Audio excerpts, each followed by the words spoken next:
All right. Let's ask everybody to come back to your seats here from your coffee break. Give folks a second here to walk back in.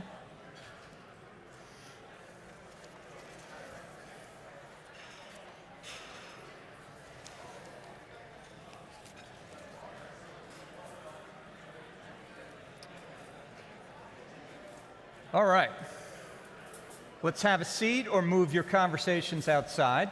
I am Andrew Holland. I'm CEO of the Fusion Industry Association. It is my honor here to sit down for a fireside chat. I like how we've had a number of fireside chats here with James Roscoe, who's the Chargé d'Affaires at the British Embassy here in Washington. It is really, by nature, I'm an Atlanticist. I did my master's degree over in the UK, so it always warms my heart to talk about US-UK partnership and ways forward to work together. So I am excited for this. I'm excited I want to kind of underline as we get into this how important it is, first of all, that the Chargé d'Affaires from the embassy. Now, James is the Chargé, and for those of you who aren't up on diplomatic, it means he's the boss. But also that there's a delegation from the UK that came over for this week as well. So it is an important signal of the partnership between the US and the UK here. So let's get right into it, James. So I'll ask there really is no longer collaboration in fusion in the world than that was between the US and the UK. Of course, fusion was first demonstrated at the Cavendish Lab at Cambridge University 91 years ago. So for decades, our countries have collaborated on fundamental fusion science. But today, we're increasingly shifting focus to the commercialization. So from the UK's perspective, how must joint scientific R&D evolve, and why is international partnership so essential here to winning the global race for fusion energy? Thanks very much, Andrew. It's great to be here. Great to see so many of you in the room. It's actually slightly daunting to be in a room full of people whose job it is essentially to try to bottle a star. My father is a nuclear engineer, and he spent the last decade of his life obsessing about PBMR, pebble modular reactors. He now spends his life obsessing about fusion and constantly sending me updates about it. If I was to do a fusion joke, I would say he has slight separation anxiety about his previous career. But look, you talked about being an Atlanticist. We had last month in the UK the best possible example of Atlanticism, which was a state visit. With the president coming to the UK, meeting with the Prime Minister and signing at Chequers a really significant deal, the technology prosperity deal between the UK and the US. And that essentially was something that was to drive collaboration in the areas we're talking about today. So it's to drive collaboration in artificial intelligence, in quantum technologies, but critically, and this was at the insistence of the US, in nuclear industries and in nuclear fusion. So at the heart of this UK-US 2025 tech prosperity deal is nuclear fusion. And I think that's because we recognize that nuclear fusion is no longer science fiction. And it's a fast-growing industry. It's got real momentum.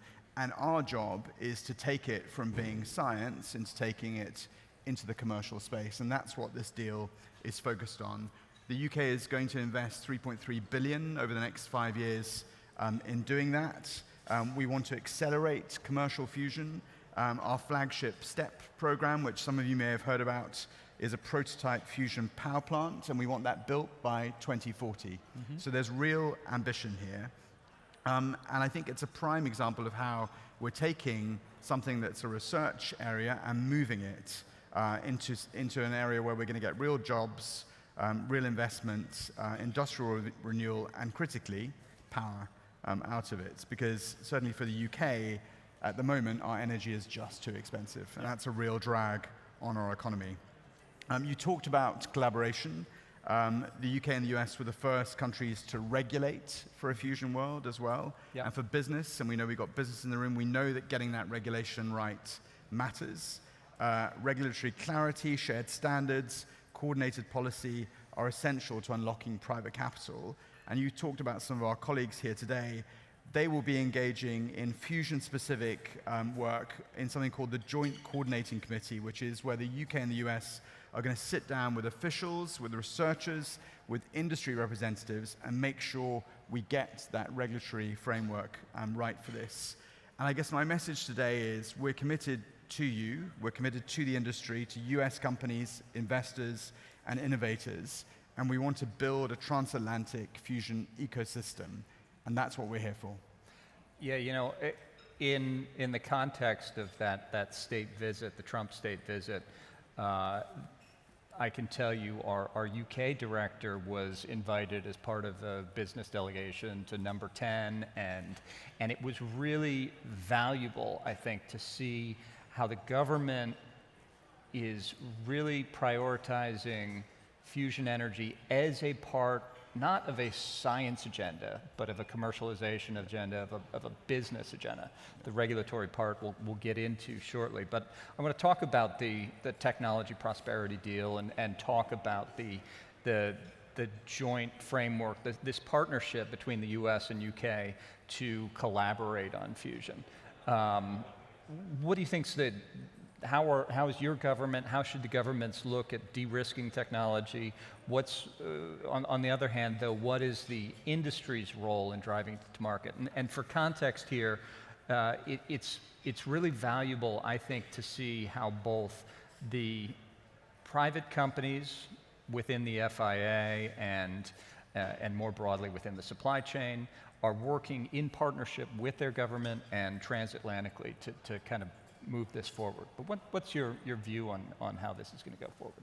So I think for the UK, you know, we recognize that fusion isn't any longer a scientific frontier. It's a strategic opportunity. And I know we're going to talk about this a bit, but it's also a strategic race that we're in now, and it's really critical that we win that race. But we saw that if we wanted to lead in commercial fusion, we couldn't wait for the market to figure itself out. Much as we love you guys, we had to, as a government, create the conditions in which the market could thrive.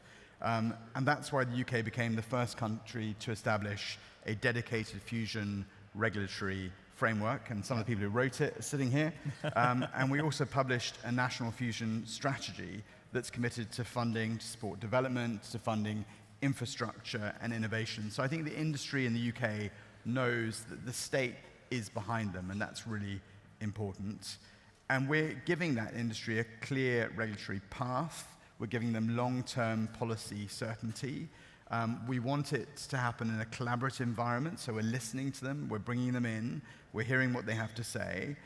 And it's about turning fusion from a physics problem into a real business proposition and making sure we've got the right people around the table to do that. So I think we've lent in early, the UK government has lent in early, we're going to continue to lean in, and we want to do that in the most collaborative way possible. We need to hear from industry how we're getting in their way, and where we can, where we need to protect the consumer and the public, we need to create the regulations we know make this industry safe. Yeah, it's really important on regulation, and let me put in a very clear plug that the UK was the first to establish fusion as regulated independently from nuclear fission. And that is a critical piece for how fusion will be commercialized. You know, nobody's asking for regulatory relief or no regulation. What we're looking for is appropriate regulation towards the risk. Nuclear fission, there's a reason it's regulated heavily. Fusion doesn't face the same risks, and so thank you, and thanks to the British government and those of you all involved for taking the lead on that, and for continuing to take the lead, because this is something that is going to be an important part as we push fusion around the world. We have to make sure that it's not just the US and the UK. who are working on this together in this regulatory regime. But through places like the IAEA and elsewhere are pushing this around the world. So let's talk a little bit more about the, what are areas that you think US can lead on fusion versus UK, and how do you all think of the partnership going forward here? So I think we see ourselves, certainly from a UK perspective, as you've just described, Andrew, as this global pathfinder in terms of regulation. We want to continue to do that, but we want to do that in collaboration with the US. The more our regulation is aligned, the easier it is for us to both work in each other's ecosystems, for capital to work, for people to work. So it creates that sort of level playing field, that understanding between the two. So I think that's a key area where we want to see real cooperation that gives industry that clarity and that confidence in that space. I talked about the strategic investments we've made. We're talking about 3.3 billion over 5 years. Let's look, the UK and the US, at where we're putting our money and make sure we're putting it to work in a way that advantages us both, but acknowledges the collaboration that's happening between the two countries. We've also launched the STEP program, as I've described, to build this prototype fusion power plant. Perhaps that's an area we can work on in collaborating as well. But I think when it comes to the US, there are a number of things you guys bring. Capital, trillions of dollars of capital, and it's particularly an area where between us we can outperform China. China just does not have the access to the capital that can be put behind this project. So I think that's a really critical area too. I think that where we have state-owned research reactors, getting those teams working closer together, trying to pull the redundancy, the duplication out of those programs, sharing data, sharing experience, sharing knowledge, so that we can move faster and move harder in some of those areas, and then making sure we're taking that and moving it into the commercial space in a way that helps us win this race. Let's talk a little bit about that geopolitical competition. Now I'm aware that we've probably taken you a little bit out of your usual area of work, talking about fusion energy here, but perhaps back into the geopolitical sphere. It is clear that China is making a big push here. Yeah. And it's only become clear on that in the last year or so. And so I think it's critical that the US, working in what you could call a coalition of the ambitious, works together. I think the UK and the US partnership here is the nucleus of that. But then you start to look at other partners around the world. Start to identify Japan as another leading country. UK and Japan already have a fusion partnership. Yeah. I think you could identify Germany as a potential partner. And we could go and pick another couple here or there. And with that, you start to get a really leading group that can push forward and have strengths that maybe China can't bring to bear. What do you see as ways to push forward on China here and make sure that this, not only do we beat them to the first punch, but also beat them to deploying fusion? Yeah. So I think, Andrew, this is a really critical question, and I think this is where fusion moves from being a sort of an energy policy question to a vital question about geostrategic policy. Yeah. And whoever wins this race is going to have a significant strategic advantage, and I think we need to acknowledge that. Fusion development is a global competition, and the stakes are incredibly high. And I think to stay ahead, we need to work together to build that resilience that understands the supply chains we need. Mm-hmm. Make sure that when we're looking at those supply chains, we're designing resilience in them, and there are real risks vis-a-vis China in this that we know about. When we're talking about critical components, materials, capabilities, we need to make sure that we can source those. We need to make sure that we're manufacturing them. And we need to make sure that when we're looking at scaling them, when we get to that point, we're scaling them across trusted networks, because there's also an espionage risk into this space as well. And this isn't just about who can build the first reactor. I mean, that will be great. Yeah. but it's actually about who can build the first 10, who can build the first 20 of these. And in order to achieve that, we need to start thinking now about what we need to make that a reality. I think I've said this before, but the UK brings strengths in advanced manufacturing, in materials science. We can bring scale, but only to an extent. The US is the only country that can bring real scale to this. We talk about the UK, we talk about Japan. It's only the US that can bring the scale that we need right across this sector that will make a difference. And I think, the reality is we also need to continue to cooperate on standards between the countries that care about this, but we need to, in doing so, set standards that the world needs to adhere to as well, which we've always done very well. So certification, workforce development, we've got to make sure we're getting the standards right across that.